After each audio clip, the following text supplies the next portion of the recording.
Hey, how are you doing? So, I'm very happy. I'm very happy today because I have the opportunity to be part of this great gathering on Thinking Comics with LICAF. So, thank you again for having me. I'll be here to introduce you guys to the wonderful world of African comics. I am a sample of what you can find on the continent. So, it is a duty, privilege, pleasure, name it, to be part of this and to introduce you to my work and hopefully give you a glimpse of what can be done on the continent. So let's say that it will be what about being a creator in Africa. And about that, I will first of all introduce myself because many of you may not know me yet. And I will say, first of all, that I have a dualistic identity. Like for example, I am a Cameroonian and I live in Congo Brazzaville. That's the first part. Then the second part is you can consider me with two identity or signature. First of all, I identify myself as Aliens. Aliens is a combination of English and Hebrew. Elyon is the Hebrew part and the S is the English part. Elyon is actually one of God's names like Adonai, El Shaddai, and it means the Most High God, Elyon. And the S is the belonging, like when you say his, hers. So aliens as a combination is actually property of the Most High. As I am a believer, a Christian, I strongly believe that I am on earth for a purpose, that there's a script about my life. And the same, I am a demiurge of the word that I create, people, intrigues, stories, cliffhangers. So I write books in create many kind of materials, not just comic books. I'm also a stand-up comedian, and that's the reason why you find aliens for the creative part of my identity. If I have to talk about my stand-up comedian part, I'm very funny, and that's when you have to laugh. I do very shitty things on stage, and like kind of sometimes I won't say literally, but well, the mess is real. And I love it. I love to see the reaction of people the same way I love to write books and see how people react later on when I do signatures. I love to be on stage and to see how people react live to what I can say and what I can produce as material. So that's the part concerning aliens and signature aliens. The second identity that I have is actually my name. My name is Joel Epe Mandenge, and it's actually the name that I use when I do more formal stuffs, like, for example, creating festivals. Dwelling in Congo Brazzaville, I've had the opportunity to create a festival over there, the Bilili Bedi Festival, Festival International de la Bande Dessinée du Congo, which is getting to its fifth edition this year. And it's a hub for meetings, gathering, creating stuff, exchanging, and really try to find contracts among authors and various participants in the sector of arts, literature, how to boost the culture through comics, how to make it a living as a creator.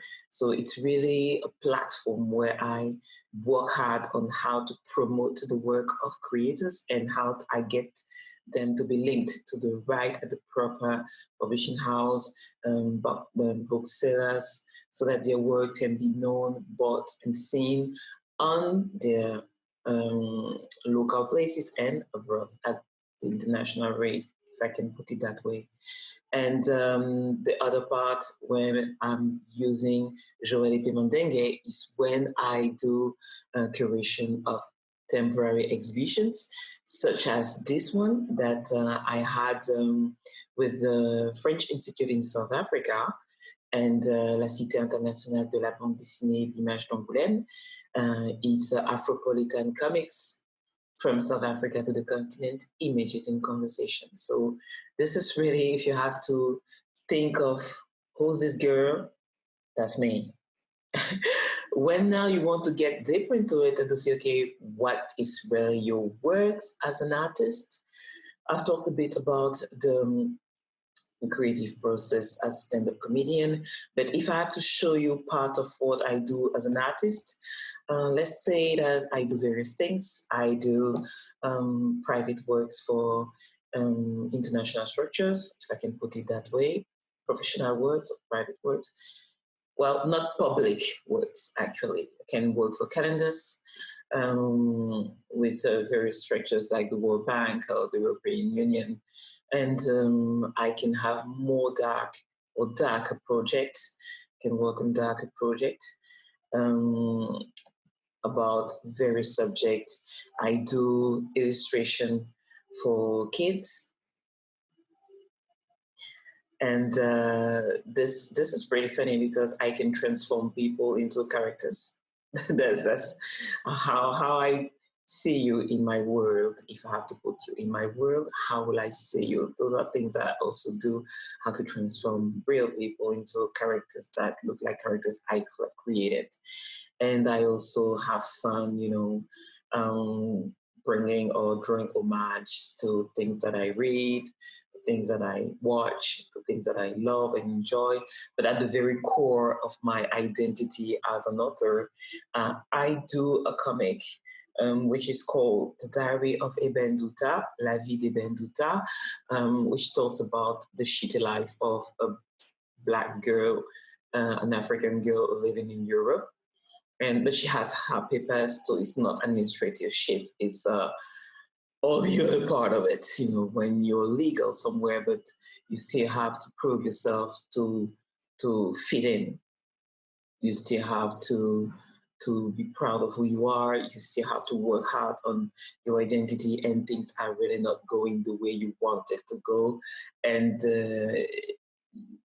it's comic books, and it's, let's say, I make fun of that character, but I love also to bring layers in the reading of the books. You will read it at first and laugh, and then at the second time when you read it, you get the darker tone, and the tones will get darker and darker as you read, and you're like, where will this end? Because this really looks messy. So well, let's say that I love the mess, that the mess that can bring dialogue and exchange and discussion about the society we're living in and how we can make the society we're living in better. So this is at the core. I've done so far 3 volumes, and it's a 6-volume series, and I'll be through in less than 7 years, because it takes me most of the time 1.5 years to do 1 volume. And I've started working on volume 3, and I just can't wait to show how the character is growing. You can see on the covers that the more we are evolving in the volumes, the more the character is holding, taking her place as the central figure of the book. In the beginning, you could not even see which one was the main character, like in volume 1. That's in volume 1. In volume 2, you can guess that, oh, the one in front having this pink blossom t-shirt.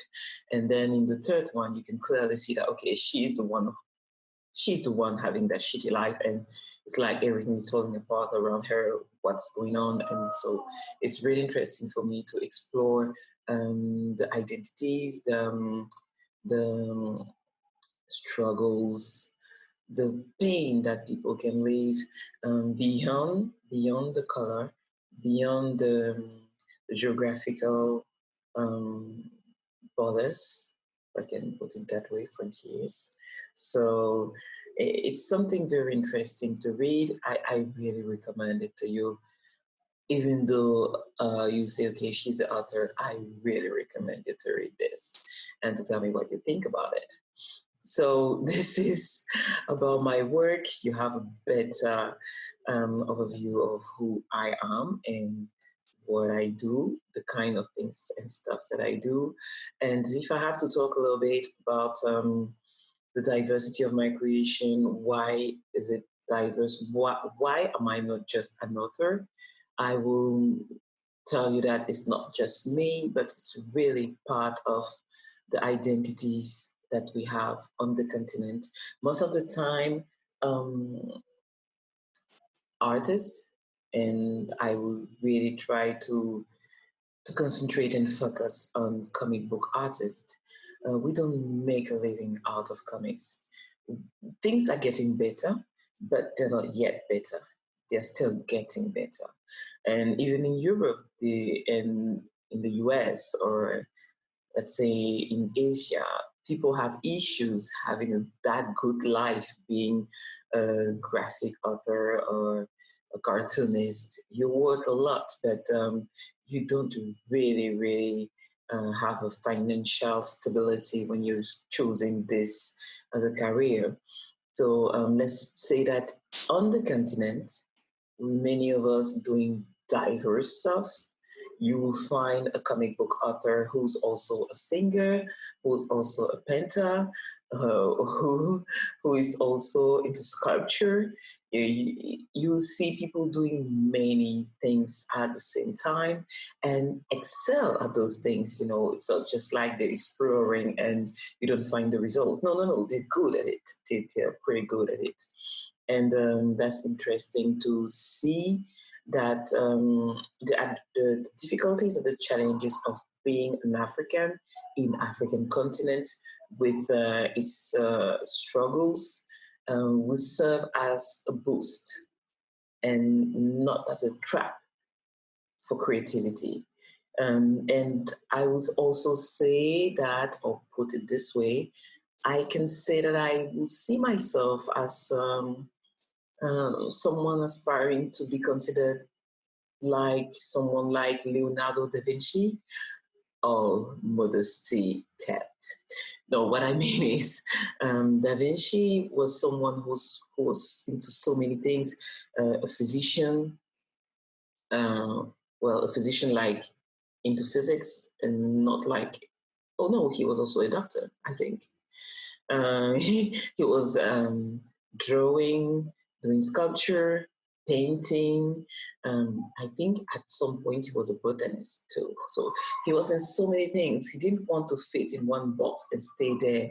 He really wanted to explore the world that he could um, reproduce. He really wanted to have no limits into exploring the world he was living in and showing how he sees that world. So let's say that as a stand-up comedian, a comic book author, a creator and director of festival, and as a curator, I'm not done yet. I hope so far you've had a great time listening to this and that it helped you to see that even though we're living in African countries or we're living in African countries, um, it's not just that there is hope. We are not just having hope, we're walking on it and we are producing. There are so many high class profiles who are doing crazy and wonderful things on the continent. And I really hope that we'll have the opportunity as the festival goes on, as the this kind of interesting and wonderful gathering like Thinking Comics continue, that you have the opportunity to discover more and more people coming from the African continent. Thank you.